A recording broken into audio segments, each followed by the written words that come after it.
ନମସ୍କାର ଓଡ଼ିଶା। ମୁଁ ସୁପ୍ରଭା ମହାପାତ୍ର ମୋର ସରଳ ଲେଖା ମାଧ୍ୟମରେ ସାମାଜିକ ଜାଗୃତି ଆଣିବା ପାଇଁ ଏଇ ଯେଉଁ ଛୋଟିଆ ପ୍ରୟାସଟିଏ କରୁଛି ସେଥିରେ ଯୋଗ ଦେବାକୁ ଆପଣ ସମସ୍ତଙ୍କୁ ଅନୁରୋଧ କରୁଛି। ଆସନ୍ତୁ ଶୁଣିବା ଏଥର ଆଜିର ପ୍ରୟାସ। ଆଉ ପ୍ରୟାସଟିର ନାମ ହେଲା ଛଳନାତ୍ମକ ଧର୍ମ। ମାନବ କହିଲା ମାନେ ଆମରି ଭଳି ଗୋଟିଏ ମଣିଷର ଛବି ଆମ ଆଖି ଆଗକୁ ଆସିଯାଏ। ଦୁଇଟି ହାତ, ଦୁଇଟି ଗୋଡ଼, ମୁହଁ, ନାକ, ପାଟି ଥିବା ଶରୀରଟିଏ। କିନ୍ତୁ ମାନବିକତା କହିଲେ ମଣିଷର ଛବି ଦେଖା ନଯାଇ ତାର କେତୋଟି ଉତ୍ତମ ପ୍ରବୃତ୍ତି ଯଥା ଦୟା, ଧର୍ମ, ଦାନ, ଦକ୍ଷିଣା ଆଦି ଆମ ଚେତନାକୁ ଆସିଥାଏ।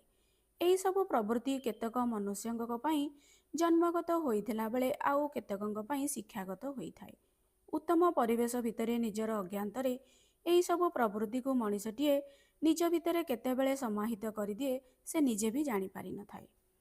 ନିରୀହ ଅସହାୟ ଜୀବନଟିଏ ଦେଖିଲା ମାନେ ଦୟାବାନ ମଣିଷଟିଏର ସ୍ୱତଃ ସେ ଜୀବଟି ପାଇଁ ଦୟାଭାବ ଜାଗ୍ରତ ହୋଇଥାଏ। ନିରୀହ ଅସହାୟ ପ୍ରାଣୀଟି ପାଇଁ ସେ ସମ୍ବେଦନଶୀଳ ହୋଇଉଠେ। ସେ ପ୍ରାଣୀ କୌଣସି ମନୁଷ୍ୟ ହୋଇପାରେ ବା କୌଣସି ପଶୁ ପକ୍ଷୀ ବି ହୋଇପାରେ। ଦୁଃଖୀର ଦୁଃଖରେ ତାର ମନ ସବୁବେଳେ ବ୍ୟଥିତ ହୋଇଯାଏ। ତା ମନରୁ ଆହା ଶବ୍ଦଟି ଉଭୟ ମନୁଷ୍ୟ ଆଉ ପଶୁପକ୍ଷୀଙ୍କ ପାଇଁ ଆସିଥାଏ। କିନ୍ତୁ ଅନ୍ୟ ପକ୍ଷରେ କେତେକ ମୂଢ଼ ଆଉ ଅଜ୍ଞାନୀ ମନୁଷ୍ୟଙ୍କ ପାଖରେ ଦୟା, କରୁଣା ଭାବର ଚିହ୍ନ ଭିନ୍ନ ବି ନଥାଏ। ତେଣୁ କୁହାଯାଏ ସଳଖ ସୁନ୍ଦର ମଣିଷଟିଏ ହେଲେ କ'ଣ ହେବ, ମଣିଷପଣିଆ ତାଠାରେ ନାହିଁ। ଏଭଳି ବ୍ୟକ୍ତିମାନେ କେବଳ ପରିସ୍ଥିତିରେ ପଡ଼ି ଦୟାବାନ ହେବାର ନାଟକ ବା ଛଳନା କରିପାରନ୍ତି। ଯେପରିକି ଆମର ଏଇ ସୁକୁଟି ନାନୀ। ଚୋଠି ସୁକୁଟି କାନ୍ଦୁଛି, ମୋ କ୍ଷୀରଦିଆ ଗାଈ କିଏ ନେଇଗଲା, ବୁଲି ବୁଲି ତାକୁ ଖୋଜୁଛି। ଚୋଠି ସୁକୁଟି କାନ୍ଦୁଛି, ଦୁଇଥର ପୁଅ ଫେଲ ହେଲାଣି, କ'ଣ କରିବ ଭାବୁଛି।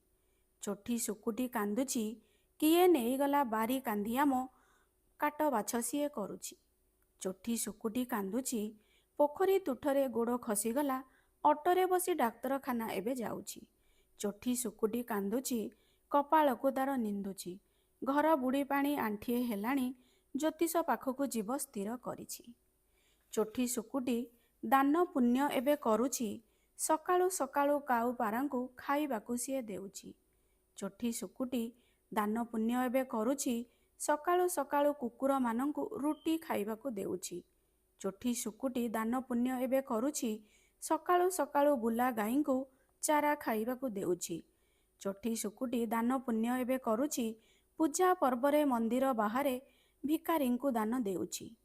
ଚୋଠି ସୁକୁଟିର ଦାନ ପୁଣ୍ୟ ଏବେ ସାଇ ପଡ଼ିଶାରେ ଚର୍ଚ୍ଚାର ବିଷୟ ହୋଇଛି।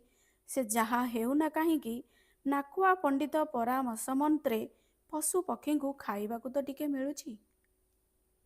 ଆଜ୍ଞା, ଆଜିର ପ୍ରୟାସଟି ଏଇଠି ରଖୁଛି। ଯଦି ଆପଣଙ୍କୁ ଭଲ ଲାଗିଛି ତାହେଲେ ଲାଇକ୍, ସେୟାର, ସବସ୍କ୍ରାଇବ୍ କରନ୍ତୁ। ଦେଖା ହେବ ପୁଣି ଆସନ୍ତା ପ୍ରୟାସରେ। ରହିଲି, ନମସ୍କାର।